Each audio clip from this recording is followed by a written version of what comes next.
Allez, je propose de commencer ce conseil municipal du 16 mai. On va commencer de façon, je dirais, classique par désigner un secrétaire de séance qui devra faire l'appel. Donc, Éléonore Barthes s'est proposée. Donc, elle est secrétaire de séance et en même temps, je te demande si tu veux bien faire l'appel. Merci. Marie-Josée Allen. Éléonore Barthes présente. Pierre Bertorello. Présent. Philippe Bory. Présent. Carlos Bicot. Pascal Bousquet, absente, a donné pouvoir à Pierre Bertorello. Jean-Luc Chavosi. Maurice Combe. Philippe Coste. Claudine Dallery, absente, a donné pouvoir à Elisa Jouffreau. Sandra Dulus. Je ne sais pas, retardé ou excusé. Joëlle Dolic, absente, a donné pouvoir à Elisabeth Michaud. Christelle Durand. Florent Éveillard, retardé. Retardé. Oui. Hervé Fournet-Fayas. Bon, je le pense aussi. Sandrine Fuster. Marina Garcia. Laurent Guerre. Elisa Jouffreau. Fabienne Joyeux. Bruno Maury. Elisabeth Michaud. Philippe Plantade. Présent. Romuald Ponce. Didier Robert est absent, a donné pouvoir à Philippe Plantade. Alain Roux. Je pense retardé. Arnaud Sigu. Présent. Véronique Vidalin, absente, a donné pouvoir à Fabienne Joyeux et Valérie Oued. Valérie Oued, je pense retardé également. Je n'ai pas d'éléments précis. Bien, allez, on passe à l'approbation. Donc, on a dit un accord avec M. Bourri de le reporter, puisqu'on a reçu vos annotations de façon un peu tardive. Et bon, la journée a été très chargée, donc on n'a pas pu le regarder de façon attentive. Et on vous propose de le repousser au prochain conseil municipal. Et on vous remercie. On passe au niveau des décisions. Bon, elles sont nombreuses. Je pense qu'on va les passer une par une, mais de façon peut-être assez rapide. On est sur le contenu. La première, c'est la modification de la régie d'avance et de recettes et manifestations et actions sportives. Donc ça porte sur le nom de la régie qui est simplifiée. C'est une régie d'avance et de recettes pour les manifestations et actions sportives. Sur l'encaissement du type de recettes, celles liées au minibus notamment, et non plus celles pour les droits de place, puisque c'est une autre régie. Et sur les moyens de paiement, avec le rajout de payer par virement. Donc voilà, donc la nouvelle personne qui a remplacé Eric, on a dissocié les régies et on vous propose donc d'accepter le fait que la régie soit divisée en deux, une pour les minibus et l'autre pour le paiement, et ensuite de pouvoir le faire aussi par virement bancaire, c'est quand même bien plus pratique. Voilà, ça c'est la première. Est-ce qu'il y a des commentaires? C'est bon, on passe à la deuxième. Alors, il y en a beaucoup sur l'attribution du marché concernant le groupe scolaire ou le AREA. Attribution du marché de maîtrise d'œuvre pour la restructuration de la restauration scolaire des espaces à la haie des écoles existantes. Alors, on a retenu le cabinet L'Année Longue Architecte, basé à Toulouse. C'est l'archi pour la réhabilitation du groupe existant. Montant de l'offre en tranche ferme, on est à 60 480 €. Et en tranche optionnelle, c'est la réa de la salle de classe en espace à la haie, ou pas, pour 3 600 €. Voilà, donc on a retenu cet archi. Je pense que vous les avez rencontrés, vous avez fait une réunion. Oui, on les a rencontrés. Ils nous ont même fait une première proposition qui doit être améliorée et qui est dans le bureau de Christian aussi pour regarder que au niveau de la cuisine, effectivement, tout soit pour lui assez logique. Enfin, il est en train de tout vérifier. Et voilà, et donc on se revoit début juin normalement. Ok, très bien. Toujours pas de... Vous m'arrêtez si vous avez des éléments à demander. La troisième, c'est une décision d'encaissement pour compte tiers et l'event. Permet de mettre en vente les billets de spectacle et d'encaisser les recettes correspondantes, puis de les reverser aux producteurs. Voilà, donc voilà. Quand c'est pas nous qui organisons, ça nous permet quand même de prendre les encaissements et de reverser à ceux qui organisent et qui nous paient la location les prix des billets que nous avons loués en interne. C'est bon, toujours pas de questions. Sur la quatrième, attribution de marché de travaux, construction du groupe scolaire. Là, c'est pour le nouveau groupe. Attribution des lots aux entreprises. Donc, il y a 3 décisions, car pour les lots 2 et 19, l'analyse a pris plus de temps. Voilà, donc vous avez tout le détail concernant l'attribution pour le groupe scolaire pour le nouveau. La 09, attribution de lot 2, on l'a vu tout à l'heure, c'est le marché de charpente qu'on n'avait pas au départ. Hein, donc on a fait du négocié pour le groupe scolaire. Ce lot était infructueux lors du marché public. Il n'y avait aucun candidat. Il s'agit donc d'un marché négocié sans publicité ni concurrence. Plusieurs devis ont néanmoins été sollicités.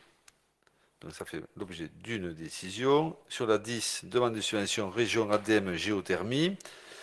Alors, une demande a été faite pour l'étude de faisabilité pour laquelle nous avons, je crois, l'assurance de toucher 1680 € de l'ADEME et aussi de toucher 1680 € de la région. Je crois qu'on a reçu des courriers dans ce sens. Voilà. Et nous espérons, bien sûr, toucher pour la réalisation technique montant de 144 036 € dans la commune demande une subvention à l'ADEME de 26 250 € et de 34 461 € à la région. Bien sûr, ces sommes sont espérées, mais ne sont pas à ce jour confirmées. Voilà, donc, qu'on soit bien clair sur les deux. Dès qu'ils vont nous écrire en nous disant on vous octroie, nous avons le plaisir ou nous avons le regret, j'espère avoir le plaisir de recevoir une somme. Peut-être pas ce montant, mais on espère ça. Avec l'ADEME, on n'est jamais sûr. Il n'y a pas des pourcentages précis. Voilà, il y a des enveloppes, ça correspond à un cahier des charges. Voilà, on espère cette somme-là. Sur la 11, tarif billetterie pour les scènes découvertes du Bas-Calan. Création d'une tarification de 5 pour les scènes découvertes, met en avant des jeunes artistes de la région. Voilà, donc, je ne sais pas si vous avez des questions sur ça. Voilà, c'est un peu nouveau. Sur la 12, décision d'encaissement pour compte tiers bonus production, c'est toujours pour le Bas-Calan, permet de mettre en vente des billets de spectacle et d'encaisser les recettes correspondantes et puis de les reverser au producteur. Donc c'est tiers bonus, c'est le même cas que la délibération, la décision, je ne sais plus laquelle, hein, voilà, c'est le même cas de figure. Sur la 13, attribution des lots 19 espaces verts, travaux, construction du nouveau groupe scolaire. Le lot a été attribué à SO Paysage, entreprise passée à Saint-Loup dans le 82.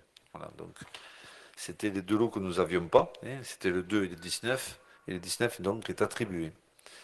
Le 14, décision, demande de subvention CAF pour la mise en œuvre du projet des dimanches en famille.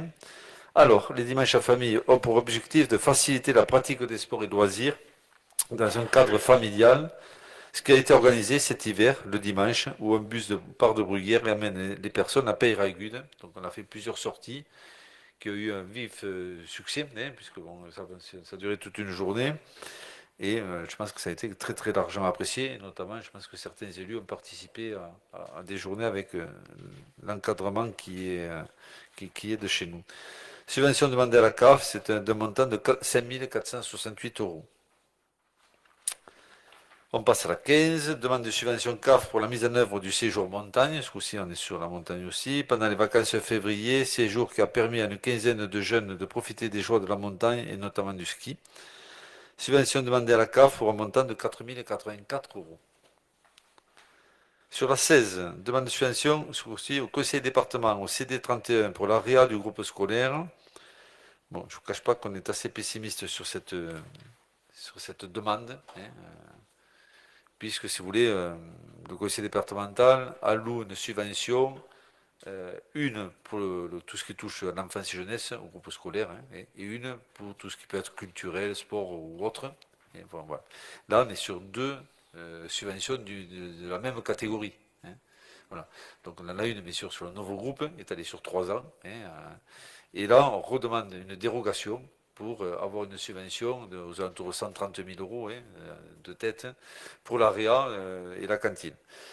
D'après ce qu'on sait, voilà, en aparté par M. Delouvion, ce dossier serait assez compliqué pour qu'il aboutisse. Mais voilà, on va quand même faire la demande. On n'a pas encore d'écrit précis indiquant si on a cette subvention ou pas. Mais je préfère être honnête avec vous et vous dire qu'on est quand même assez partagé. Hein. On est sceptique. Alors, les travaux permettront d'agrandir les locaux de la restauration scolaire pour en faire une cuisine centrale, donc une cuisine qui va servir aux deux groupes scolaires, rénover une partie de la toiture, ça c'est la deuxième tranche, montant prévisionnel de l'opération 792 033 € hors taxe, dont 695 233 € hors taxe pour les travaux. Montant de subvention sollicité, c'est aux alentours de 175 000 €. Voilà, donc on attendra, bien sûr, la décision finale du conseil départemental. Sur la 17, signature d'une convention d'occupation temporaire du domaine public sur la base de loisirs. Je crois que c'est pour les petits bateaux, voilà. Convention classique qui est passée chaque année pour l'activité des petits bateaux sur le lac du snacking. Période du 30 avril au 2 octobre. Donc on fait une convention, bien sûr, chaque année payante, qui donne un cadre pour que les petits bateaux, le snacking, puissent travailler dans les meilleures conditions possibles.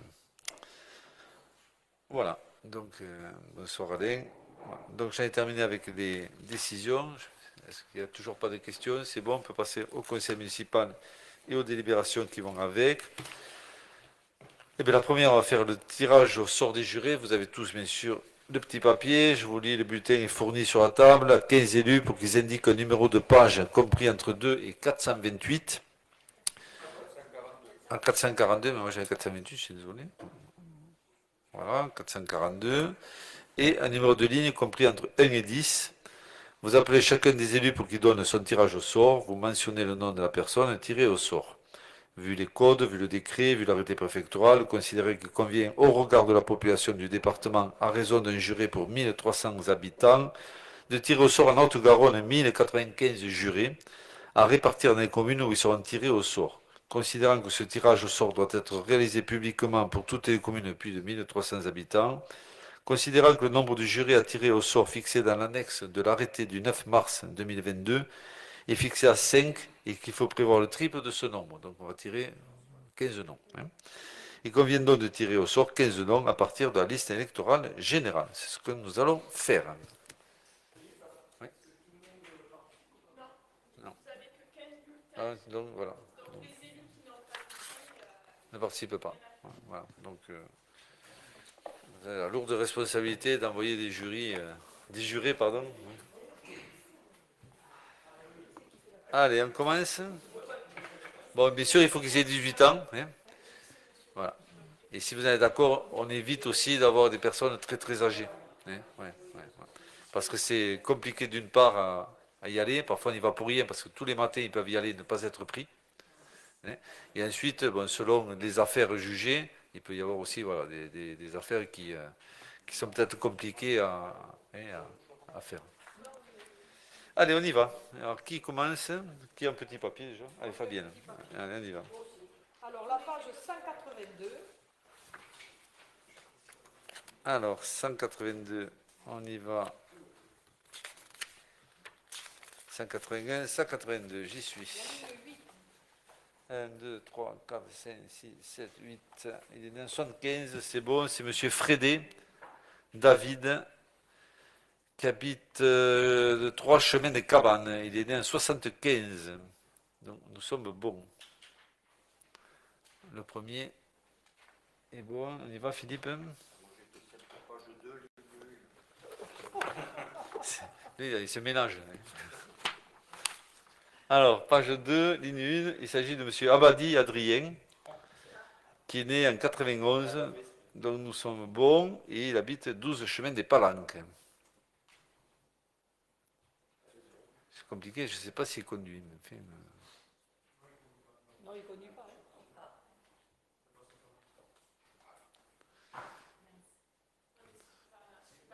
Ouais. Ouais, de juger. Non, on continue, hein, c'est bon. Allez, Marie-Jo. Alors, page 240.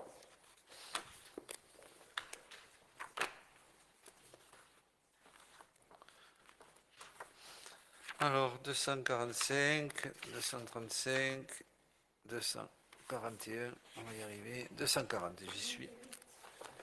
8, 1, 2, 3, 4, 5, 6, 7, 8. Bon, il s'agit de M. Labbé, Pierre. Ouais. Oui, il est âgé. Rue des Bois. Ouais, il est né en 41. Le problème, c'est que bon, il ne s'exprime pas. Il a 79 ans, il ne parle plus. Ouais. Il parle plus. Je pense très honnêtement, voilà. Et, ouais, ça serait traumatisant. Ouais, je le connais. J'étais avec lui hier encore, voilà. On va. Oui, vas-y. 1, 2, 3, 4, 5, 6, 7, 8, 9, c'est la dernière. Il s'agit, qui est né en 95, c'est bon, de monsieur Labitte Alexis, qui est né 23 impasse Notre-Dame, qui habite et qui est né en 95. Donc là, on est bon, on continue. On a 3, non? 8, 88. Alors, page 88. Oui, il me l'a dit à l'envers, mais c'est pas grave. Oui, oui. Alors, né en 75, c'est bon, il s'agit de M. Carpentier, Hervé, Yves, Jean, qui habite 5 impasse des Combes. Vous connaissez, monsieur? Oui. Alors, on y va, c'est bon. Hein? Bon, après c'est bon, parce que ils gèreront à distance. Oui. Alors, page 20.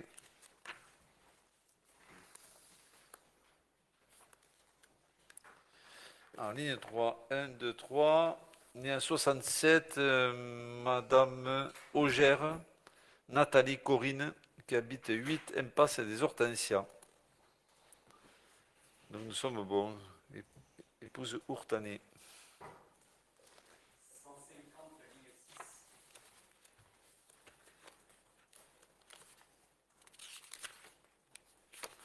Alors, 6, 1, 2, 3, 4, 5, 6, 150, c'est bon.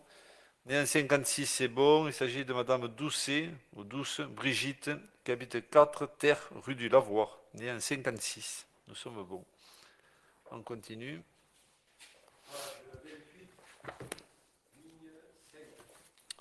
Alors, page 28, j'y suis. La page 28, ligne 5, 1, 2, 3, 4, 5. Né en 75, il s'agit de Monsieur Bardoc, Murienne, non, Madame, pardon, Bardoc, Murienne, Corinne, qui habite 8 rue du Coteau, et c'est la famille d'Arnis, pas loin de chez moi.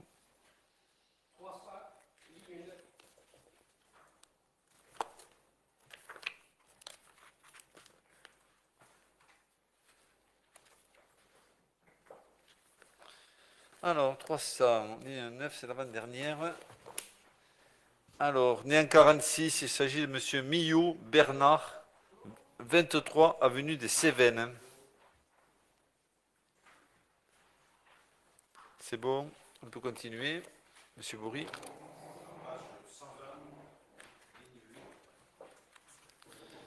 Alors, 120, j'y suis. 1, 2, 3, 4, 5, 6, 7, 8. Il s'agit, qui est né en 31. Il s'agit de Madame Courtiane Jacqueline. 31. On va retirer, si vous êtes d'accord. Ouais. Alors, 1, 2, 3, 4, 5. Décidément, on est tous chez mes voisins.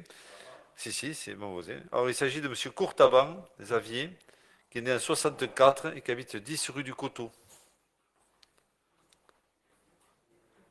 Là, c'est bon, nous sommes bons, on continue. Romuald.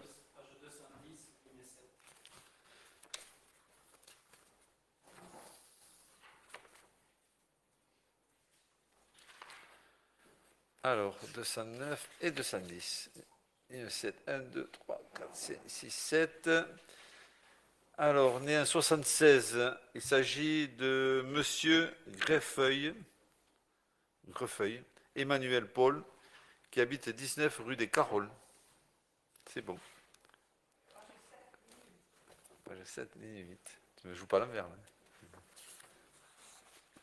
Alors, page 7, 1, 2, 3, 4, 5, 6, 7. Il s'agit, qui est né en 69, de M. Albus Nicolas.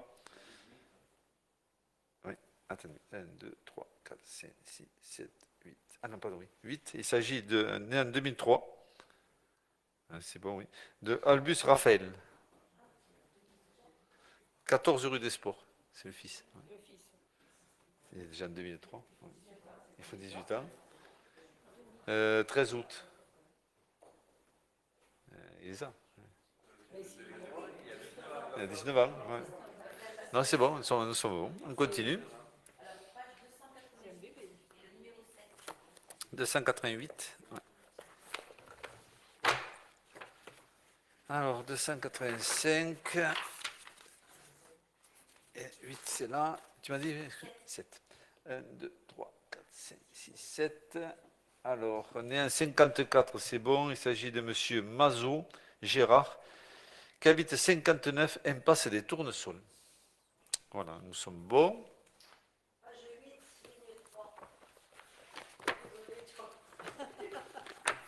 C'est le CCS. Alors, page 8.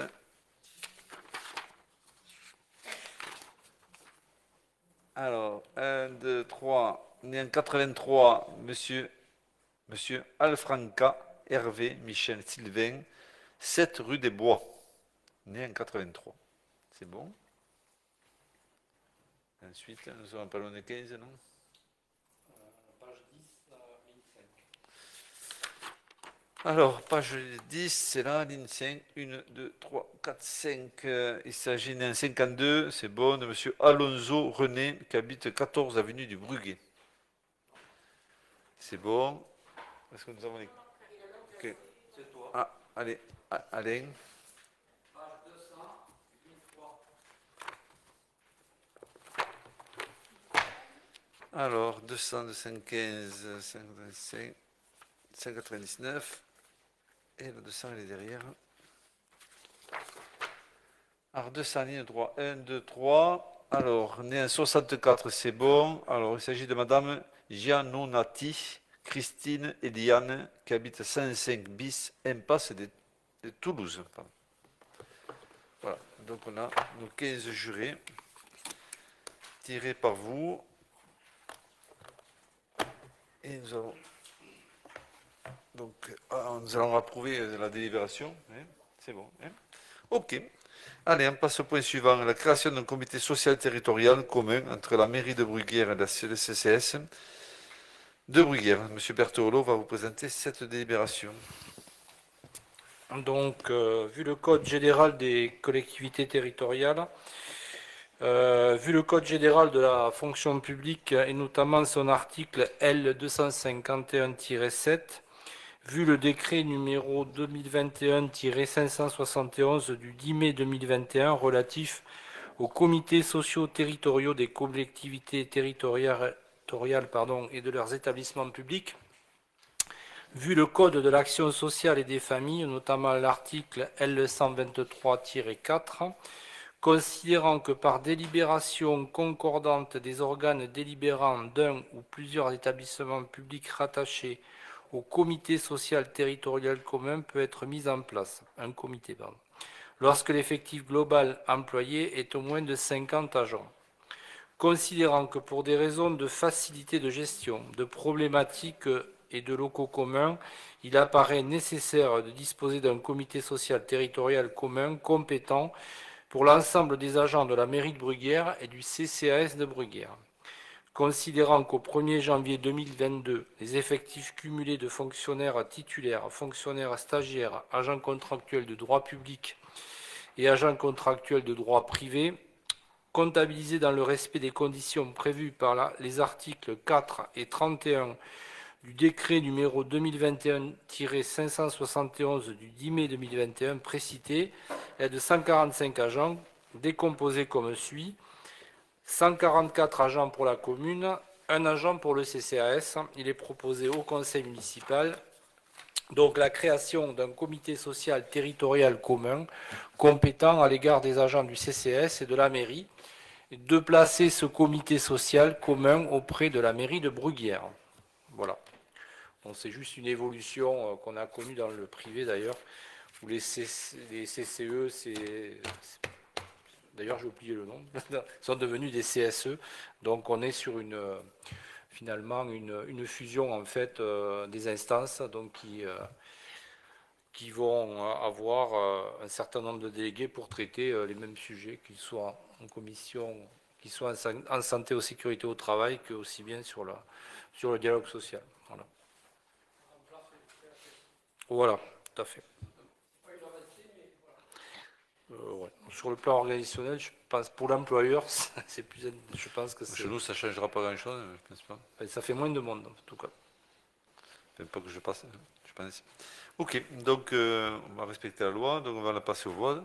Qui vote contre? Des abstentions? C'est voté à l'unanimité. Très bien, écoutez, je vous en remercie. Délibération relative à la détermination du nombre de représentants titulaires, c'est la suite, au comité social territorial, instaurant le paritarisme et le recueil de l'avis du collège des représentants de la collectivité territoriale et de l'établissement public. Et c'est M. Bertorello qui vous présente encore cette délibération. Donc, vu également le Code général des collectivités territoriales, le Code général de la fonction publique, notamment les articles 251-5 et 251-6, vu le décret numéro 2121-571 du 10 mai 2021, relatif aux comités socio-territoriaux des collectivités territoriales et de leur établissement public, notamment ces articles 4 et 30. Considérant que l'effectif apprécié au 1er janvier 2022 servant à déterminer le nombre de représentants titulaires du personnel est de 145 agents, considérant que selon l'effectif du 1er janvier 2022, des agents relevant du comité social territorial, le nombre de représentants titulaires du personnel doit être compris entre 3 et 5. Ce nombre est fixé pour la durée du mandat du comité au moment de la création du comité et actualisé avant chaque élection. Considérant qu'il convient également, en application du décret précité du 10 mai 2021, de se prononcer sur, en premier lieu, le maintien au nom du paritarisme entre le collège des représentants de la collectivité et de l'établissement public et celui des représentants du personnel, le recueil ou l'absence de recueil de l'avis du collège des représentants de la collectivité territoriale et de l'établissement public, c'est-à-dire que l'avis du comité social territorial sera rendu, le cas échéant, après avoir recueilli l'avis d'une part du collège des représentants de la collectivité territoriale et de l'établissement public, et d'autre part, l'avis des collèges du représentant du personnel. Chaque collège émet son avis à la majorité de ses membres présents ayant voix délibérative. Donc, considérant que toute cette démarche et que la consultation des organisations syndicales a eu lieu le 9 mai 2022, soit au moins 6 mois avant la date du scrutin qui aura lieu le 8 décembre 2022, donc il est proposé au conseil municipal de fixer le nombre de représentants titulaires et en nombre égal le nombre de représentants suppléants à 3, de maintenir le paritarisme numérique en fixant un nombre de représentants de la collectivité et de l'établissement égal à celui des représentants du personnel titulaire et suppléant, soit 3 représentants titulaires et un nombre égal de représentants suppléants, de recueillir l'avis du collège des représentants de la collectivité territoriale et de l'établissement public. Donc du coup, nous avons rencontré, comme nous l'avons énoncé, les organisations syndicales et nous sommes mis d'accord de façon concomitante sur le nombre de représentants. Voilà. Bien, est-ce qu'il y a des remarques, des questions? Pas de questions, on peut passer au vote. Donc, qui vote contre ou qui refuse de voter? Des abstentions? C'est voté à l'unanimité. Très bien, écoutez, je vous en remercie. On passe au point suivant. C'est M. Bertorello sur la création d'un poste d'agent technique polyvalent permanent à temps complet. C'est pour remplacer Elodie au niveau du Bascala, je pense. Pierre. Oui, c'est absolument ça, M. le maire. Donc, Elodie Casse, donc, qui est régisseur au Bascala, quitte le Bascala pour un poste dans une autre collectivité. À ce titre, comme à l'habitude, on relance un recrutement et comme à l'habitude, en fait, on va élargir sur 2 catégories possibles le recrutement, hein, c'est-à-dire sur des catégories B et des catégories C. C'est le pourquoi de cette délibération, hein, comme on le fait habituellement. Voilà. Donc, il appartient donc au conseil municipal de fixer l'effectif des emplois à temps complet et non complet nécessaires au fonctionnement des services. Donc, considérant la nécessité de créer un emploi d'agent technique polyvalent, notamment permanent à temps complet pour occuper les fonctions de régisseur technique au sein du Bascala suite au départ de l'agent en charge de ces fonctions actuellement. Donc, cet emploi pourrait être pourvu par un fonctionnaire de catégorie B ou C dans la filière et grade mentionnés ci-dessous, donc en filière technique, cadre emploi catégorie B, donc technicien territorial, En grade catégorie B, technicien, technicien principal deuxième classe, technicien principal première classe et technicien. En cadre d'emploi catégorie C, donc adjoint technique territorial, agent de maîtrise territoriale. En grade catégorie C, adjoint technique C1, adjoint technique principal, donc deuxième classe C2, adjoint technique principal première classe C3 et agent de maîtrise principal. Donc l'emploi pourra être occupé par un agent contractuel recruté à durée déterminée pour une durée maximale d'1 an en cas de recherche infructueuse de candidats statutaires au vu de l'application de l'article L 332-14 du Code général de la fonction publique. Sa durée pourra être prolongée dans la limite d'une durée de 2 ans lorsque, au terme de la durée fixée au deuxième alinéa de l'article L 332-14 du Code général de la fonction publique, la procédure de recrutement pour pourvoir l'emploi par un fonctionnaire n'a pu aboutir. Par dérogation, l'emploi pourra être pourvu par un agent contractuel sur le fondement de l'article L 332-8 du Code général de la fonction publique. Les traitements seront calculés par référence à l'échelon et au grade. Donc effectivement, on ouvre la porte à toute possibilité de pouvoir recruter à la fois quelqu'un qui est dans la fonction publique ou quelqu'un qui ne l'est pas sur ce poste-là. Voilà. Bien, est-ce qu'il y a des questions?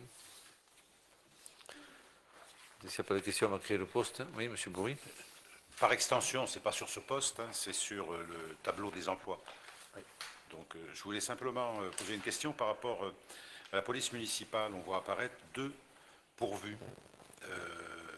Donc le chef de police n'est plus là, hein, il a été remplacé. Alors peut-être que c'est sur un grade différent.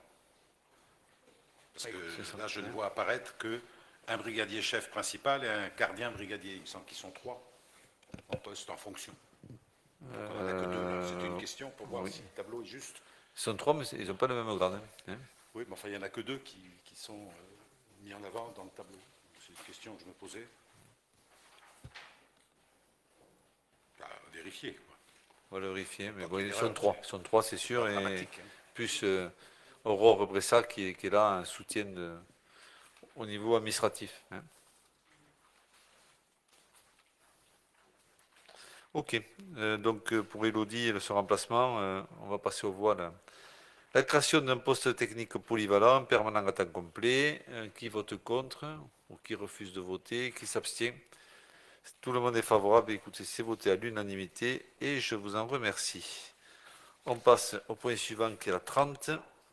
C'est la mise à jour de financement pour la construction du second groupe scolaire, puisque maintenant nous avons de façon précise le montant par lot. Et c'est M. Sigu qui vous présente la délibération. Alors, vu le Code général des collectivités territoriales, notamment l'article L2122-22, L2121-29, vu la délibération 2022 du 07-02-02, bon, je peux passer. Considérant, sinon ça fait. Alors, considérant qu'il convient de mettre à jour le plan de financement qui avait été présenté lors du conseil municipal du 7 février 2020, et plus particulièrement sur les points suivants. Au niveau des dépenses, ce ne sont plus les estimations, mais les montants des offres retenues dans le cadre du marché public de travaux. Le contexte inflationniste actuel a entraîné une hausse des prix par rapport aux prévisions faites par l'équipe de maîtrise d'œuvre. Au niveau des recettes, comme mentionné lors du vote du budget primitif, le montant de l'emprunt s'élèvera à 3 millions. Donc, considérant le plan de financement qui s'établit désormais ainsi. Donc, il est proposé à l'Assemblée délibérante d'arrêter ce plan de financement qui augmente en fait de 500 000 € sur les dépenses. C'est surtout ce point-là, malgré les négociations menées par nos agents et la maîtrise d'ouvrage, la maîtrise d'œuvre. Non, oui, c'est ça. Et aussi une subvention que nous n'aurons pas de l'État. Donc du coup, on arrive aujourd'hui par rapport à ce qui a été voté au mois de février à 5 554 756,08 €. Voilà, c'est les deux grosses différences avec ce qu'on avait vu en février. Bien, donc je pense que voilà, on est dans l'enveloppe. On s'était fixé. Est-ce qu'il y a des commentaires sur ces montants-là, sur ces lots? Non, pas de commentaires. Donc on prévoit une première pierre si on la maintient au mois de septembre. Donc on vous contactera pour vous dire exactement la date précise pour la première pierre concernant le lancement des travaux. Ils ont recommencé. Oui, les travaux vont commencer là. Mais bon, on va que ce soit un petit peu, voilà, on va faire un petit pot autour du projet aux alentours du mois de septembre. On va laisser passer l'été. Oui, oui. Voilà, donc on passe au vote. Qui vote contre? Qui s'abstient? Alors, vous avez deux abstentions? 4. Je ne sais pas, désolé. 4 abstentions. Le restant, vous le votez à l'unanimité, à la majorité. Très bien, écoutez, je vous remercie. C'est adopté. On passe au point suivant, qui est la 31. C'est M. Berthereau. L'autorisation pour souscrire un emprunt, justement, pour la construction du groupe scolaire. Et on va proposer un emprunt à 3 millions d'euros pour financer les 5 ou 6 qui sont prévus au budget. Oui, effectivement, comme l'a évoqué notre collègue Arnaud Sinucu lors de la présentation du plan de financement. Ce plan de financement est basé sur un emprunt, donc on vous propose de délibérer à ce titre sur un emprunt de 3 millions d'euros. Je ne vais pas vous lire toute la délibération, hein. Retenez qu'aujourd'hui on emprunte 3 millions d'euros à un taux fixe à 1,05. On fait des consultations élargies et c'est le meilleur taux que nous avons obtenu aujourd'hui, puisque les autres taux, les autres banques étaient beaucoup plus hauts. On avait du 1,4, du 1,2, du 1,5, voilà. Donc le Crédit Mutuel, qui est une autre banque, non, je ne vais pas faire de pub, mais voilà, le Crédit Mutuel en tout cas a répondu sur un taux très intéressant à 1,05. Voilà. Monsieur Bertorello, là, Oui. considérant que la libération du 26 mai, c'est 2020, hein, parce que c'est pas marqué, mais c'est 2020, non? Oui. Ok, merci. Bien, est-ce qu'il y a des questions? Donc 3 millions, c'est un emprunt, on profite aussi des taux bas. C'était un peu le sujet des derniers conseils municipaux. D'emprunter, voilà, donc on va le faire à bon escient et au bon moment. Des questions? Non, pas de questions, je peux le passer aux voix. Donc qui vote contre ou refuse de voter? Des abstentions? C'est voté à l'unanimité, c'est adopté, je vous en remercie. Allez, on passe au point suivant, c'est les subventions aux associations. Donc, je vais vous présenter cette délibération. Vu le Code général des collectivités territoriales, et notamment les articles L2311-7 et 2131-11, considérant que l'attribution des subventions aux associations doit faire l'objet d'une délibération distincte et celle du vote du budget. Considérant que les associations pouvant recevoir une subvention communale sont celles ayant complété le dossier de demande et œuvrant dans l'intérêt de la commune. Bien sûr, il faut d'abord demander la subvention et ensuite remplir les documents indispensables et légaux. Considérant que le Covid-19 a encore sur l'année 2021 eu des répercussions importantes sur le fonctionnement du tissu associatif et notamment des difficultés, voire impossibilités de maintenir certaines activités. Dans une volonté de soutenir le tissu associatif local, il est proposé de reconduire les montants, comme l'an dernier, qui avaient été alloués en 2021, à l'exception du club de foot et de rugby, qui voient leur subvention diminuer de 1 500 € chacune, conformément à la délibération 2021-17-05-23 du 17 mai 2021. En gros, c'était une participation sur le panneau lumineux. Donc, il y avait une quote-part financière du club de 1 500 €. Donc, bien sûr, on a diminué pour les deux associations des engagements qui étaient les nôtres et les leurs à l'époque. Sur la phrase avant, vous avez dit qu'il y avait des associations qui avaient des difficultés. Il y en a qui ont disparu là Non, c'est des difficultés en général. Non, aucune association n'a disparu. Simplement, on considère que l'année a été encore très compliquée pour eux ou pour elles. Et à ce titre, on a plus ou moins décidé, on vous propose de maintenir le même niveau de subvention sans la critérisation. Voilà, on est...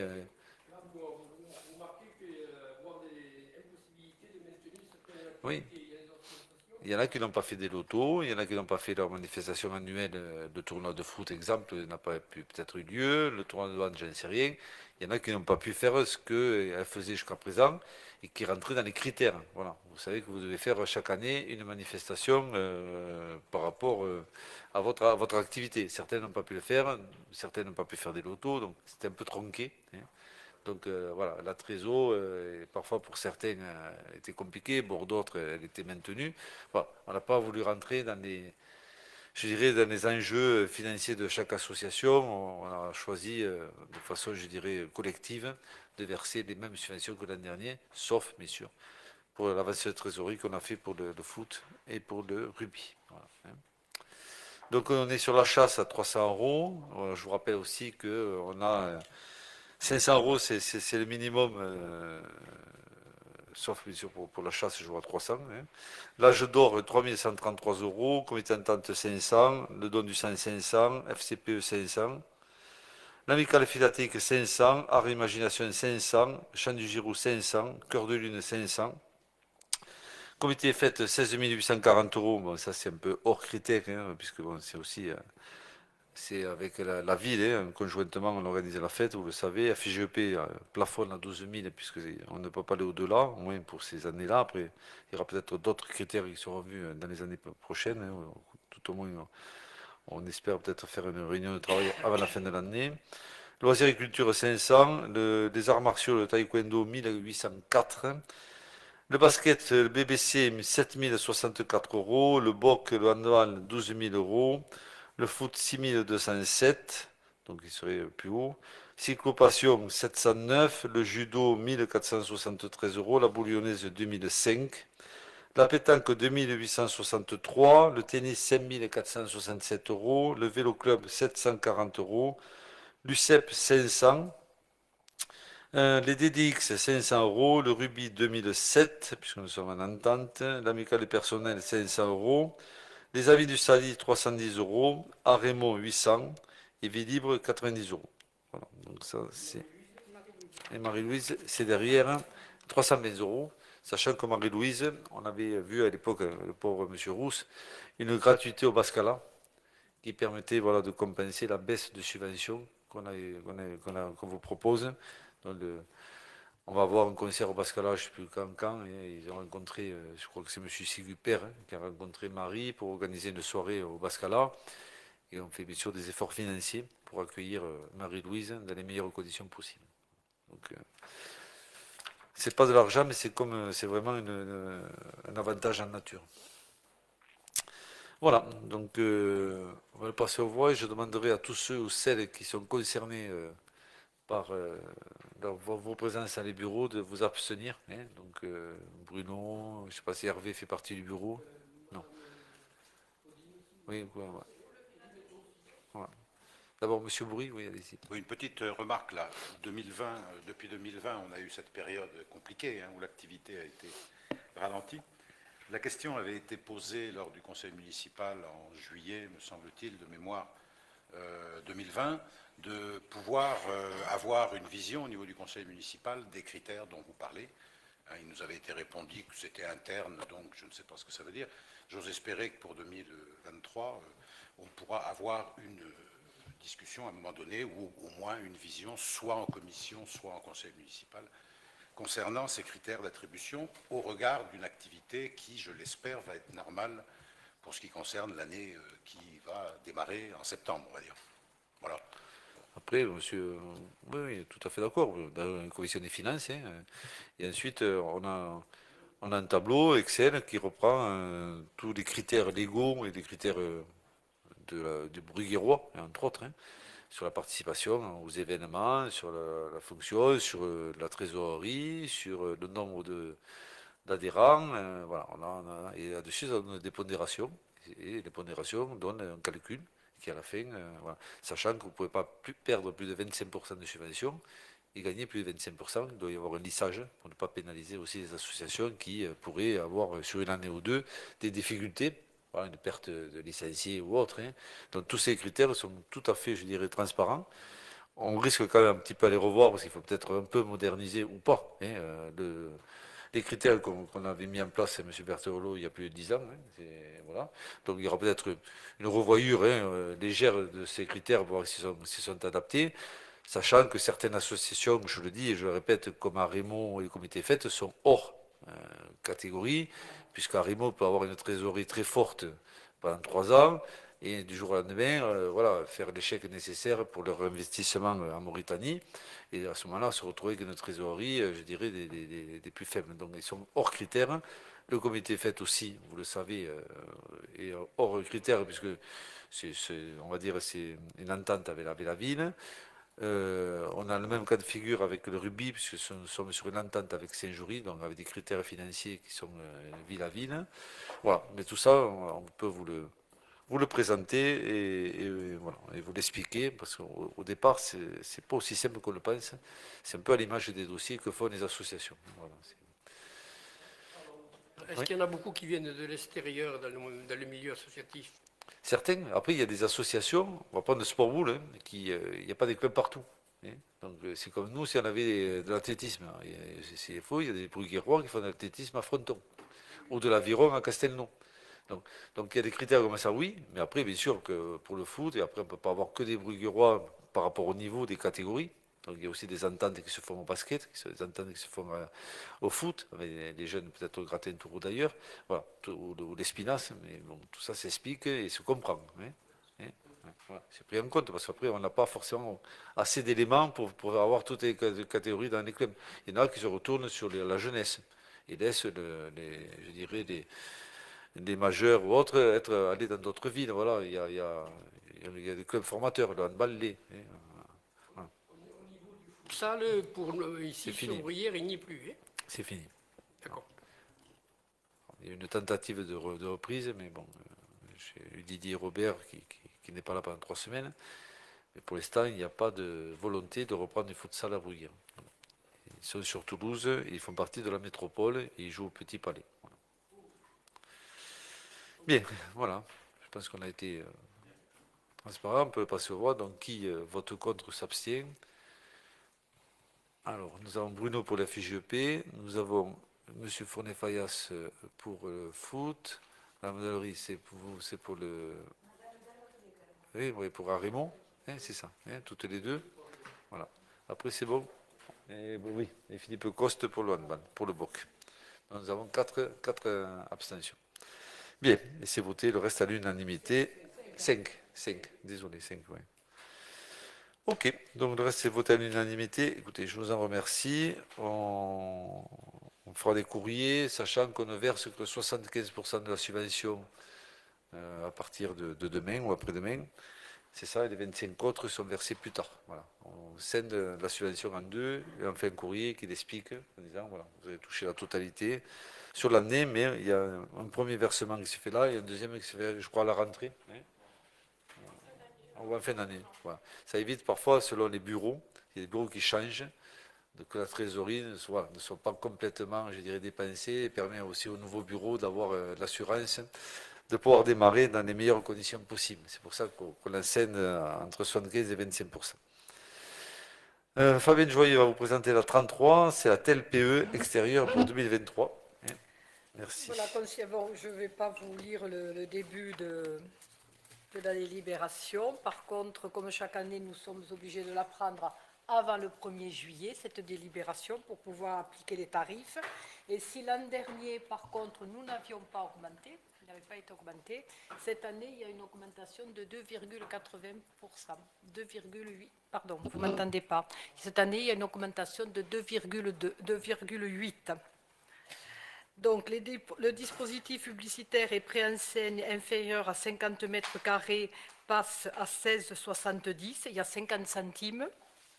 Et pour le support numérique, il est à 50,10, il est augmenté d'1,50. Le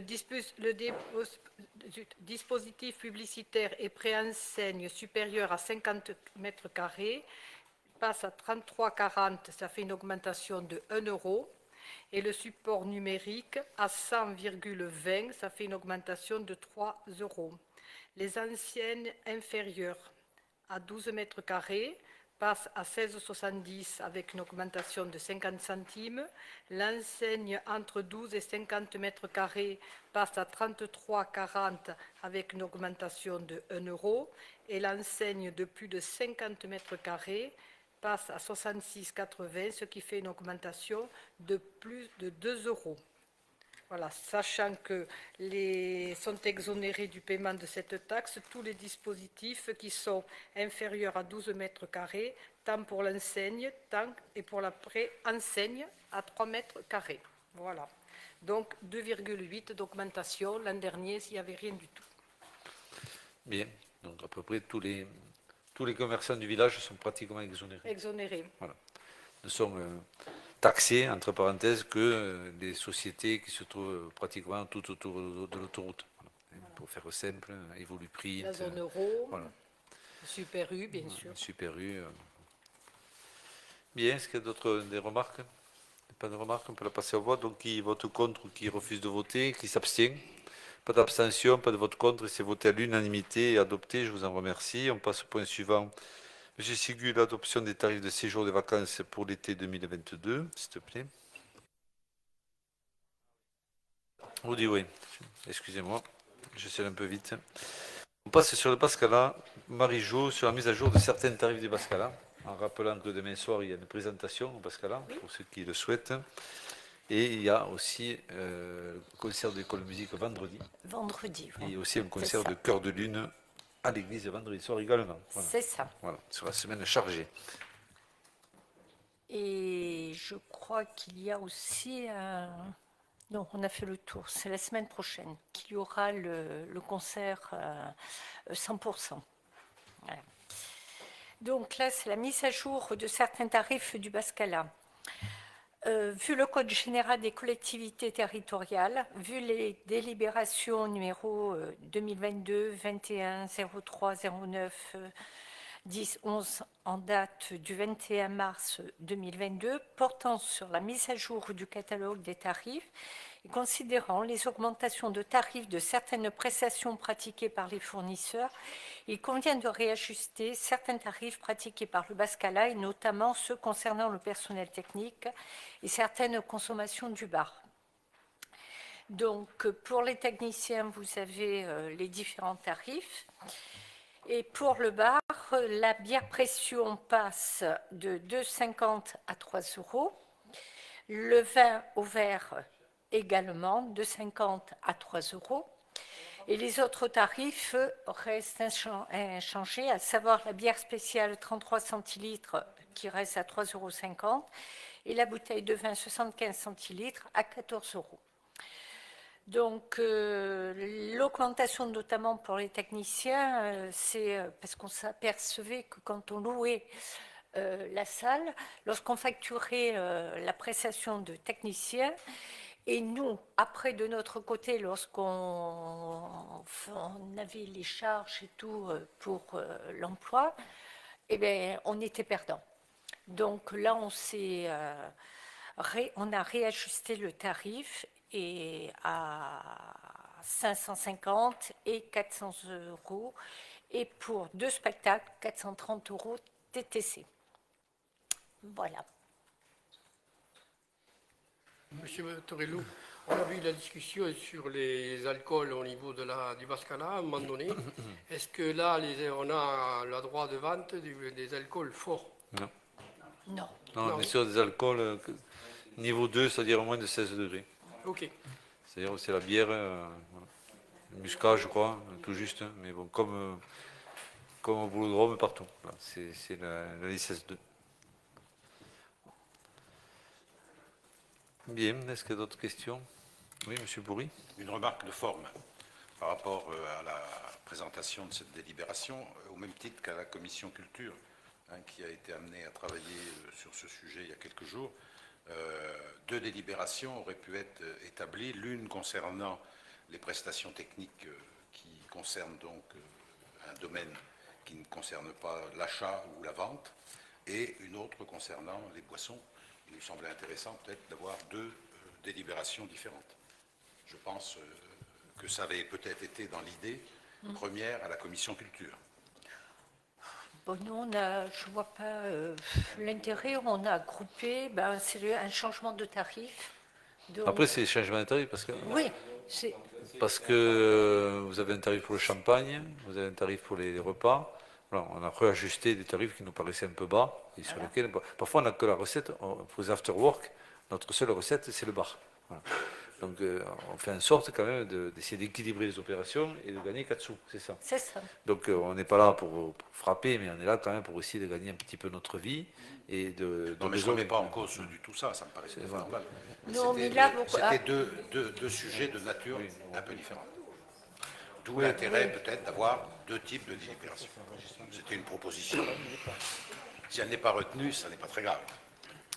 Non. Écoutez, pour cette année, on va essayer de maintenir ça ainsi. Si après la commission décide de faire 2 délibérations. Bon, mais là, je vous réponds. On va pas c'est faire. pas. Là, on fait une délibération qui corrige l'évolution de certains tarifs. On aurait à voter, par exemple, de façon générale, tout ce qui concerne les tarifications avec un pavé Bascala. Vous auriez les tarifs des régisseurs, des SIAP, des boissons, vous aurez tout l'ensemble. Voilà. On a pour habitude de faire comme ça. Quand vous avez voté tous les tarifs enfance et jeunesse, on ne les a pas fait une délibération par catégorie. Et on a justement séparé un certain nombre de tarifs.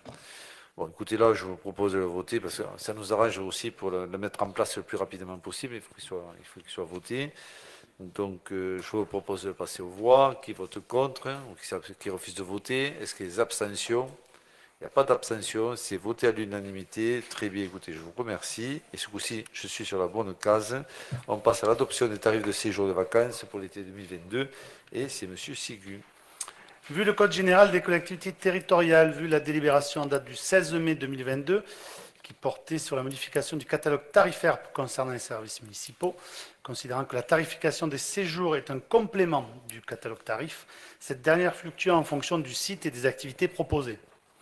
Considérant la volonté de la municipalité de développer des séjours de vacances afin d'étoffer l'offre de services, de favoriser l'inclusion sociale et la mixité sociale, et permettre aux enfants de partir pendant la période estivale, considérant que 2 types de séjours sont organisés. Le premier qui se fera donc à Mimizan du 25 au 29 juillet 2022 pour les enfants âgés de 7 à 14 ans. Et le séjour montagne qui lui se déroulera du 18 au 22 juillet à Peyragudes pour les enfants âgés de 9 à 14 ans, avec notamment une arrivée du Tour de France à Peyragudes, donc laquelle ils pourront assister. Donc il est proposé d'adopter les tarifs suivants. Alors, pour le séjour océan, donc on est sur une base de 210 € pour le coefficient 1, familial 1, et 245 pour le 8, en sachant que les 3 premiers, c'est-à-dire les 3 quotients, le quotient 1, le quotient 2, le quotient 3, ont une aide de la CAF, ce qui fait quand même des tarifs court séjour assez intéressants à 120, 155 et 170. Pour le séjour montagne, c'est quasiment identique. On est sur une base de 205 pour le coefficient 1 et 230 pour le coefficient 7. Oui, et donc toujours pareil, une aide sur les 3 premiers, ce qui fait des séjours à 115 €, 150, 165 €.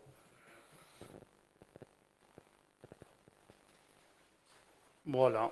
Bien. Les tarifs tout compris, évidemment. Bon, c'est assez abordable. Ben, il me semble. Vu, je dirais, la qualité aussi de l'encadrement. Bien, est-ce qu'il y a des questions? S'il n'y a pas de questions, écoutez, je vous propose de le passer aux voix. Qui vote contre? Refus de vote? Qui s'abstient? Pas d'abstention, c'est voté à l'unanimité et adopté, je vous en remercie. On passe à l'acquisition à l'euro symbolique de la parcelle AC 193 d'une surface de 182 m², qui est située route de Gratentour. C'est Madame Fabienne Joyeux qui vous la présente. Donc, considérant que dans le cadre de l'opération immobilière située route de Gratentour, vous avez dû le voir, les travaux ont commencé, qui prévoit la construction de 67 logements, le promoteur a acquis la parcelle AC 155 d'une superficie de 3800 m² pour permettre la réalisation de ce projet. Considérant que suite à un remaniement cadastral, il convient de récupérer la parcelle AC 193 d'une superficie de 182 m² à l'euro symbolique pour prendre en compte l'alignement créé suite à ce remaniement. Il s'agit le long de les 3 maisons qui ont été vendues, Pétrode, de Lille et Marchand, qui ont été rasées, vous le voyez, on le voit bien en passant. Le long de la maison de Pétrode, il y a un petit chemin où d'ailleurs on a un fossé. Et comme le promoteur ne rachetait pas la parcelle qui avait été déclassée lors du remaniement cadastral, le promoteur nous demande de la reprendre à l'euro symbolique, ce qui permet quand même, si on veut aller au champ, un tracteur peut passer plus aisément, et aussi pour notre entretien de fossé. Voilà. Oui, tout à fait. Il y a des champs. Il y a des personnes qui passent par ce petit chemin qui nous appartient, un chemin vicinal, je veux dire. Voilà. Bien sûr, c'est obligatoire. Oui, tout à fait. C'est obligatoire. On ne peut pas enclaver un terrain. Non. Et les tracteurs passent par là, donc le fait d'avoir un petit peu plus d'espace, c'est pas négligeable. On va l'entretenir. Voilà. Bon, on le fait actuellement. On le fait quand même. Oui. Les services techniques entretiennent le petit fossé. Bien, je pense qu'il ne doit pas y avoir trop d'opposition. Est-ce qu'on va le passer au vote? Qui vote contre? Refus de vote? Qui s'abstient? Pas d'abstention, c'est voté à l'unanimité. Très bien, écoutez, je vous remercie également. On passe au point suivant, c'est Marina Garcia, convention fixant l'organisation de la fête locale entre la commune et le comité des fêtes, une mise à jour.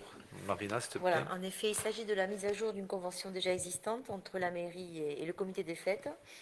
Donc, vu le Code général des collectivités territoriales, vu la délibération de 2017, en date du 3 juillet 2017, portant convention entre la commune et le comité des fêtes concernant l'organisation de la fête locale, vu le projet de convention tel qu'annexé à la présente délibération, considérant qu'il convient de mettre à jour la dite convention et plus particulièrement sur les points suivants.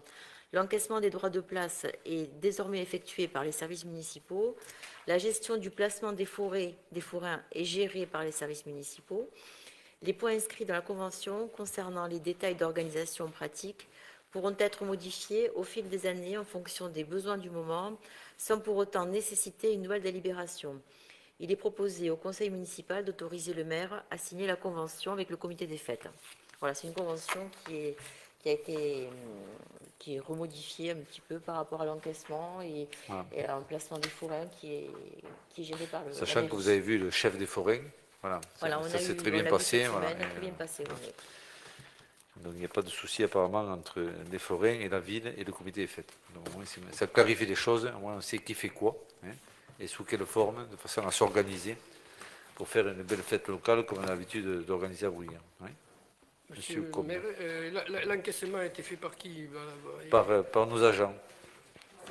Parce que là maintenant ça passe par les services municipaux. Oui, mais ça fait plusieurs années. Et après, on fait une délibération et on reverse cet argent au comité des fêtes, aux alentours de 3 000 euros. Hein. Voilà. Donc ça, nous, la police municipale, qui a quand même un peu plus d'autorité, hein, encaisse ce que doit encaisser. Hein, c'est plus facile que quelqu'un du comité des fêtes qui ils ont toujours une bonne raison pour ne pas tout payer, voilà, le mauvais temps. Enfin, nous, on encaisse tout, autrement, ils ne rentrent pas. Hein. Voilà, donc, on fait en sorte que le comité des fêtes ait le maximum d'argent pour organiser la fête locale dont nous sommes bien sûr tous fiers. Non, il reste inchangé. Voilà. Tant ceux de la place du Bascala que des frais par jour au niveau des caravanes au complexe sportif. Voilà. Parce que nous encaissons 15 euros par jour, par caravane, c'est ça. Voilà, le conseil municipal, on va le passer aux voix, excusez-moi. Donc, qui vote contre? Refus de vote, qui s'abstient? C'est voté à l'unanimité. Très bien, écoutez, je vous en remercie. On va passer aux questions qui ont été posées en temps et en heure par vous, M. Maury, et votre équipe. Alors, la première, c'est le respect des règles de sécurité et de protection lors d'interventions de personnel d'entreprises et privées sur la voie publique pour le compte de la collectivité. Constat peut bien souvent être fait d'un manque de respect des règles de sécurité, et là je vous rejoins, et de protection de ces personnels.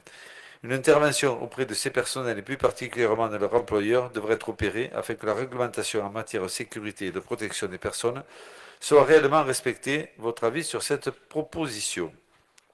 Alors, sans entendre votre proposition, vous devez le concevoir, nous sommes vigilants sur ce sujet et on intervient souvent et rapidement. À chaque réunion de début de chantier, M. Coste insiste sur le respect des règles de sécurité pour chaque entreprise. Au besoin, la police municipale effectue des contrôles lors de ses patrouilles quotidiennes. Nous l'avons fait encore la semaine dernière avec Fabien Joyeux pour l'entreprise travaillant sur le toit du bâtiment en face de la mairie. Alors, je ne vous cache pas que cet après-midi, de mon bureau, ils étaient sur le toit sans être attachés. Toulouse Métropole et l'ensemble des concessionnaires intervenant sur notre commune sont sensibilisés à cette problématique. Alors, sachant que là, il faut autrement passer par le procureur et par la gendarmerie pour faire arrêter un chantier. Je veux dire, la police municipale ne peut que constater les faits, demander aux responsables de venir. Bon, là, il était sur le toit, les responsables, ils sont deux. Mais voilà, et nous, on n'a pas, je dirais, les moyens de verbaliser. Donc, ça ne peut être fait que par le procureur de la République. Voilà. Donc, c'est juste... Ce qui nous a amené à poser cette question, c'est parce que de plus en plus, on voit des agents, des personnes qui travaillent, notamment ceux qui ont travaillé devant la mairie là, cette semaine. Ils sont là. Mais au niveau des fleurs, là, devant, je me suis arrêté parce qu'ils étaient au milieu en train de travailler d'enlever l'herbe. Ils étaient sans gilet. Il n'y avait pas de panneau pour signaler qu'il y avait des travaux. Ouais. Et quand je lui ai demandé au gars, je lui ai dit, vous n'avez pas les gilets? Il me dit, non, on n'a pas, je sais qu'il faut les gilets, mais il m'a dit, je ne les ai pas. L'entreprise ne paye pas les gilets. Donc c'est pas normal que ces gars qui travaillent au milieu de la... C'est trop dangereux. Il faut savoir quand même qu'aujourd'hui, 2 morts par jour en accident de travail, c'est la collectivité qui paye ce genre de situation après. Donc c'est pour ça que je pense qu'il faut que... Après, on a le même système avec ceux qui travaillent pour la fibre, là, ça devient une catastrophe. C'est du n'importe quoi. Après voilà, nous on est sensibilisés comme vous, après nous on fait remonter les informations. Là, le chantier qui est en haut de la côte, je suis monté à midi, là, après une réunion, le camion il m'est passé devant, il a traversé la voie. Voilà. J'ai appelé Fabien qui a appelé le grand patron, qui a demandé le respect. D'abord il devait y avoir un gars, mais entre midi et 2, il a dû aller déjeuner. Mais voilà, on est sensible à tout, tout de suite on intervient. Il y a des fois, voilà, on est contraint de constater comme vous ce manque de sécurité et on le déplore. Croyez-moi qu'on est vraiment chaque fois soucieux de ça. Et chez nous, sur nos agents, on l'est encore plus. Voilà. Parce qu'on est vraiment très attentif aux règles de sécurité. On ne peut pas l'obliger aux agents comme à la métropole et comme à nous à la mairie et que les autres à côté, ils ne fassent pas parce qu'à un moment donné, c'est plus compliqué. C'est vrai qu'il y a un fossé, c'est le cas de dire, entre les fonctionnaires d'État, des métropoles et communaux et les entreprises privées. Ça, c'est sûr qu'on n'a pas le même niveau, je dirais, d'appréhension de la sécurité. Par contre, monsieur... Enfin, je voudrais la question, là, parce que je pense que ce que vous allez dire, je vais y répondre avant. La question porte bien sur les entreprises privées qui interviennent pour le compte de la commune. On est bien d'accord. On est d'accord. On ne va pas intervenir tous azimuts. Si on prend la fibre, ce n'est pas la commune qui a commandé. On est d'accord. C'est l'opérateur qui délègue une entreprise. Après, c'est la question que peut poser le client en se disant... Là, je suis complètement d'accord avec vous. Après, les chantiers qui sont dans le domaine privé, on n'a aucune compétence à intervenir. On aura beaucoup de travail, mais il y aura un organisme de contrôle. Ce sera lorsque nous aurons le chantier des écoles, où là, effectivement, en plus, c'est toujours un chantier compliqué. Après, tout le reste, alors, sur, par exemple, ce que vous avez évoqué... Monsieur Combe, sur l'entretien, si effectivement c'est un marché, ce que je crois, là effectivement ça mérite un courrier de la municipalité pour exprimer le fait que les conditions n'ont pas été respectées.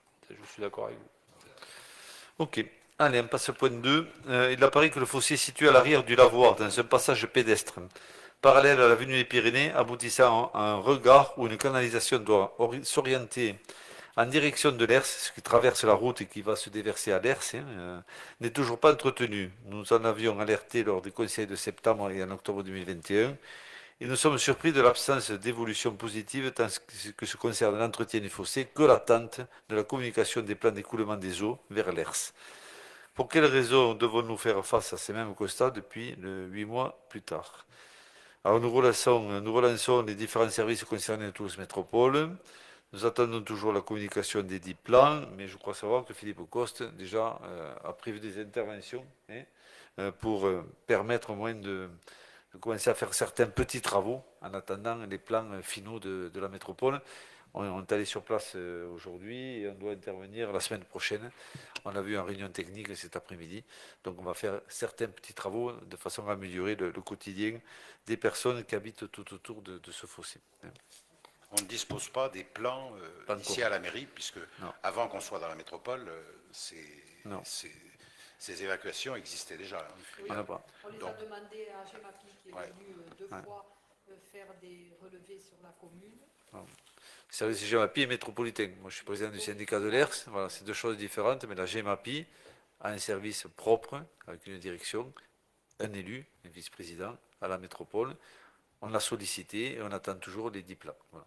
Que s'ils passent quand même la caméra, à un moment donné, ils vont voir s'il y a quelque chose, où ça mène. Parce qu'avec une caméra, maintenant, il y a quand même des moyens importants. Aux ateliers, ça déverse en l'air. Maurice, si ça vous, ça passe. De là, ça passe rue de la Rivière, où il y a un regard. Nous nous sommes transportés avec Philippe Coste et Gemapi. Ils savent très bien où ça passe. Une fois que ça a récupéré les réseaux de la rivière, du lotissement La Rivière, après ça s'en va vers l'ERS. Mais si c'est bouché, pour le moment ils sont venus, cette canalisation qui est derrière, qui est parallèle à l'avenue des Pyrénées, aujourd'hui n'est pas bouchée. Peut-être qu'il faut entretenir, enlever l'herbe, ça c'est possible, mais la canalisation en soi, la buse en béton, c'est pas. Je crois que ce qu'on a prévu déjà, c'est d'entretenir le fossé. C'est ça. Voilà. Voilà. On a prévu une première action et après on verra si on a une deuxième affaire avec les services à Gemapi. Il y a un budget. Hein. Nous, on n'a pas ce budget-là. On n'a plus le budget assainissement et Gemapi. Donc on va se retourner bien sûr vers ceux qui payent et ceux qui sont compétents en la matière. Hein. L'entretien des fossés est effectivement quelque chose qui est important parce que bon, il y a une eau stagnante qui s'accumule. Là, en période estivale et de chaleur forte, on risque d'avoir des problématiques de moustiques, notamment. Oui, ou de reptiles, oui, on a eu, bien sûr. On comprend bien sûr ça. Hein. Bien, allez, aménagement des bords de l'ERS sur la commune Launaguet, d'Aucamville, Fontbozard, des aménagements pour les piétons et cyclistes. Des abords de l'ERS sont en cours de réflexion de manière concertée avec les usagers. Jusqu'à ce jour, aucune réflexion concertée à la population à l'échelle de notre commune n'a été engagée, aucune réflexion au niveau de la communication de la commission environnement, qui ne s'est jamais réunie, n'a été engagée. À quand l'engagement de la concertation et où en est-on de la continuité des aménagements des bords de l'ERS sur notre commune dans le cadre de la continuité avec les communes voisines? Donc, je vous rappelle, M. Bory, que Toulouse Métropole a initié le lancement du Grand Parc ERS, comme il a fait le Grand Parc Garonne. Il y a 4 axes principaux et centraux sur les 137 villes. Encore la semaine dernière, Philippe Coste a participé à une réunion organisée par Maxime Voyer, vice-président de Toulouse Métropole. C'est le nouveau vice-président qui est vraiment très très efficace, en charge du vélo et des nouvelles mobilités. L'aménagement cyclable des abords, enfin, des bords de l'ERS, c'est bien au début des études. Et je crois qu'on a une réunion mercredi ou jeudi, hein, avec M. Carnero aussi, ou M. Boyer. Hein. On doit se voir dans cette semaine.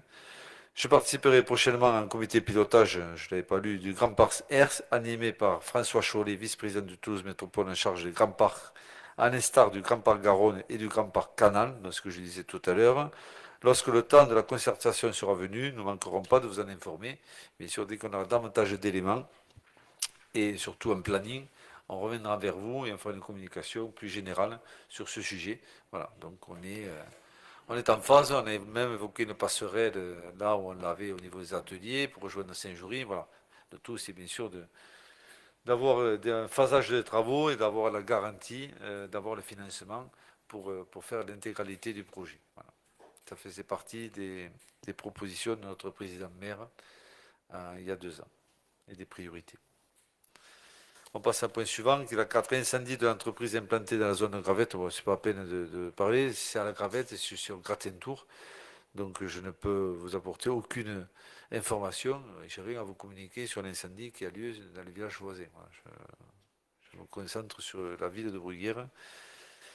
Je déplore, bien sûr. Je m'excuse, on a eu quand même une idée. Vous nous avez fait voter une délibération. Il y a 2 ou 3 conseils avant pour justement par rapport à cette entreprise parce qu'elle était quand même classée dangereuse et vous nous avez fait voter pour dire qu'il n'y avait pas de souci pour que l'entreprise... sauf qu'aujourd'hui on s'aperçoit que vu l'emplacement où elle est située, j'aurais jamais passé, parce que si j'avais vu l'emplacement peut-être le jour de la libération, j'aurais pas voté la même chose. Parce que là, c'est arrivé la nuit sur le parking de la Gravette, à côté du supermarché, de l'Intermarché, Oui, c'est que cool, si c'est en plein jour, je vais faire vous dire que ça va poser d'autres soucis.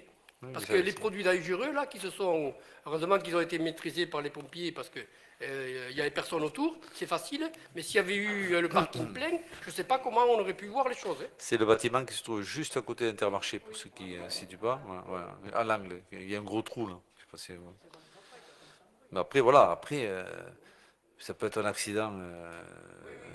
Voilà, comme il peut en arriver partout. Je dirais, moi, je ne sais pas à juger. En gratte-tour, ce Ça qui s'est tombe passé. mal qu'il y a même pas 3 mois en vote et que 3 mois après, cette entreprise. Moi, on a voté l'implantation et là, on constate un incendie et on n'a pas plus d'éléments que ça. En plus, il va y avoir une enquête. On va pas, bien sûr, c'est sur Gratte-Tour et on n'est pas sur la commune de Bruguière pour avoir des éléments plus précis et porter un jugement. On pourra pas, mais si on ne peut pas le faire. Le but n'est pas de porter un jugement, c'est d'avoir des informations. On est quand même dans la même intercommunalité. On a une entreprise qui brûle à 500 mètres des limites, ou même pas de Bruguière. Donc on aurait pu avoir des informations. Bon, on n'en avait pas eu pour l'instant. Espérons qu'on en aura pour savoir exactement ce qui s'est passé, pour ne pas... Quand pas après qu'à brûler, je ne sais pas si le maire de Gratte-Tour a eu plus d'informations que ça. Non, mais voilà. Nous, par contre, Babé le sait, quand pas après que... Non, mais pour dire, voilà, je pense que chacun se soucie surtout, avant tout, de la sécurité de son territoire. Voilà. Après, bien sûr, on s'inquiète pour les voisins. On est assez sensible à ce qui se passe dans le secteur, surtout au secteur nord. Bien sûr, bien sûr. Donc, voilà. Donc, à ce jour, je n'ai pas plus d'infos à vous donner. Voilà. Programmation des constructions de logements à Bruguière. Nous sommes interpellés par les habitants pour ce qui concerne la multiplication des programmes de construction d'habitation. Là, vous n'êtes pas trompé de ville. Qu'en est-il de la programmation précise des constructions actuelles et pour les années à venir? Voilà. Alors, comme vous le savez, le PLUH, pour lequel nous avons rencontré Madame la vice-présidente ce matin, Annette Léniaud, voilà, donc on a fait toute la matinée une réunion sur le PLUH. Toulouse Métropole est en cours de nouvelles rédactions. Nous ne pouvons pas nous prononcer précisément pour les années à venir. On fera sans doute une concertation là-dessus, ou tout au moins la commission que Fabien Joyeux dirige. Vous pouvez voir les constructions en cours, rue de la Briqueterie, autour de la future école, avenue Montauban, autour de Renault, avenue de Toulouse, route de Gratte-Tour. À cause du Covid, plusieurs programmes ont été retardés, d'où la concomitance des travaux aujourd'hui. Voilà. Donc, seront livrés en 2022 166 logements, dont 58 de sociaux, seront livrés en 2023, si tout va bien, parce qu'il y a des retards de livraison, 206 logements, dont 75 de sociaux. Voilà. À 6 mois après, parce qu'il y a des retards au niveau des matières premières, pour certains c'est des menuiseries, pour d'autres voilà, c'est des retards dans d'autres matériaux, donc il se peut que ça glisse de 6 mois la livraison de certaines opérations. Voilà. Pour l'avenir, ce que nous pouvons dire, c'est qu'en application de la loi climat et résilience, il sera très difficile, voire impossible, d'urbaniser les terrains nus. Vous savez bien, on ne peut plus consommer. En gros, ceux qui avaient des terrains étaient riches, maintenant ceux qui sont riches, ceux qui ont des maisons. Parce que les maisons, on peut les raser. Voilà. Donc, pour faire simple et faire du vertical. La nouvelle loi, c'est une loi qui a été votée par le gouvernement, est très compliquée à mener. Et déjà très compliqué à comprendre. Voilà, c'est déjà ça. La volonté constante du gouvernement est de construire la ville sur ville pour préserver les espaces naturels. Au regard de l'attractivité exceptionnelle de notre territoire, la métropole qui gagne le plus d'habitants en France après Paris, cela signifie une densification. Enfin, les projets immobiliers ne sont pas à l'initiative de la collectivité, mais des propriétaires fonciers qui vendent leurs terrains et maisons avec des promoteurs qui bâtissent ensuite l'équilibre financier d'un programme immobilier. Nous n'intervenons pas avec Toulouse Métropole que pour faire respecter le quota de logements sociaux et nous assurer de l'adéquation de la voirie, c'est-à-dire et des places de stationnement, pour faire simple. En gros, comme certains le pensent, on les a reçus la semaine dernière en rendez-vous, certains promoteurs arrivent en disant, écoutez, je viens de la part de la mairie, est-ce que vous vendez votre maison pour avoir l'autre à côté et avoir l'assurance que la première soit signée? On n'a jamais envoyé quelqu'un, un promoteur, dire à quelqu'un, j'ai monsieur Com, allez le voir, c'est pas du tout de notre ressort, c'est pas du tout notre volonté et c'est pas du tout notre compétence. Voilà. Donc, que ça soit bien clair. Donc, si les promoteurs viennent vous voir, ce n'est pas du tout à l'initiative de la ville. Voilà. Donc, après, si bien sûr vous avez un intérêt à vendre avec des voisins, et bien ce sujet-là est travaillé en commission, est travaillé avec nous, en bureau, et là on détermine le nombre de logements, les accès, si on fait un PUP, une TAM, s'il y a des travaux qui sont impactés sur l'enveloppe locale, et on demande bien sûr une certaine urbanisation et des places de stationnement adaptées en fonction du nombre de logements. Voilà, tout est travaillé, mais à partir du moment où bien sûr il y a un consensus au niveau de la vente. Mais c'est vrai que maintenant, les terrains qui sont autour de Bruyères, et on fera sans doute un dossier dessus, certains terrains, pour l'instant, sont gelés de par la loi qui est en application et surtout en attente du prochain PLUH. C'est bon, on passe à la dernière, à la 6, suivi des 2 questions posées lors du dernier conseil, non, peut-être pas le dernier, le 7 février 2022. 2 sujets qui ont fait l'objet de questions posées et pour lesquels les réponses impliquaient des suites à donner en termes de réalisation ou d'organisation. Concernant l'amélioration des transports collectifs publics, quand est-ce à ce jour de l'organisation concrète d'une navette vers Saint-Alban pour relier Bruguière à la ligne Linéo 10? Délai de mise en place, fréquence et circuit, point d'exclamation. Qu'en est-il de la réparation, de la réinstallation ou de l'installation des panneaux avertisseurs de la vitesse route de Montauban? Mise en place de nouveaux panneaux dans la descente vers le centre-ville, route de Toulouse, remise en état du bon fonctionnement. Et sur de nouveaux axes, route de Castigès en amont du Super U et signalisation rue de la Briqueterie en amont du nouveau groupe scolaire venant de Saint-Sauveur. Alors, le Linéo 10 sera mis en service à la rentrée 2022. Le tracé de la ligne 69 sera revu au même moment pour permettre un rabattement vers Saint-Alban, c'est ça M. Coste, pour prendre le Linéo 10 ou la station de métro La Vache. Concernant l'installation de panneaux, nous préférons l'action régulière de la police municipale. Pour celui de l'avenue de Toulouse, nous sommes en lien avec le prestataire. Pour la route de Castelginès, nous allons réaliser d'ici la fin du premier trimestre 2023 des aménagements de sécurité concertés avec Ratentour et Toulouse Métropole. En gros, on a l'assurance qu'en 2023, on ait une piste cyclable de plus de 3 mètres et piétonnier de Super U à Intermarché. Donc voilà. La seule contrainte, on a fait des réunions techniques, notamment à M. Boyer, le vice-président, c'est qu'on n'a pas, à un moment donné, au niveau des salades, je ne sais plus comment il s'appelle, monsieur, voilà, on n'a pas l'emprise foncière, donc il va falloir qu'on traverse la route pour reprendre la piste cyclable de l'autre côté. Donc il va y avoir un aménagement. Voilà, un aménagement parce qu'on n'a pas les 3 mètres indispensables puisqu'il a un garage bâti. Et bien sûr, on n'est pas en mesure de faire tomber un garage. Hein. Donc voilà, il y a une étude qui va être affinée, qui va être validée. Et ensuite, nous aurons bien sûr une continuité de trottoir dans un axe quand même qui est fréquenté, surtout pour, je dirais, pour ceux qui font du sport, entre autres, hein, ou qui se promènent. Et donc, c'est pour nous une bonne chose de faire ces travaux le plus tôt possible. Voilà. Et ensuite, nous avons une police municipale qui aussi, tous les jours, tous les soirs, j'ai un détail hein, de leur activité. Et croyez-moi, ils sont efficaces et ils font appliquer la réglementation tant au niveau de la zone bleue que de la vitesse des personnes qui traversent Bruguière parfois de façon excessive. Monsieur Bory. Une petite remarque, c'est par rapport à la fréquence de cette fameuse navette qui viendrait en complément ou en remplacement de la ligne 69, si je comprends bien. Quelle va être la fréquence? Est-ce qu'il va y avoir amélioration pour permettre... C'est pas une navette, hein.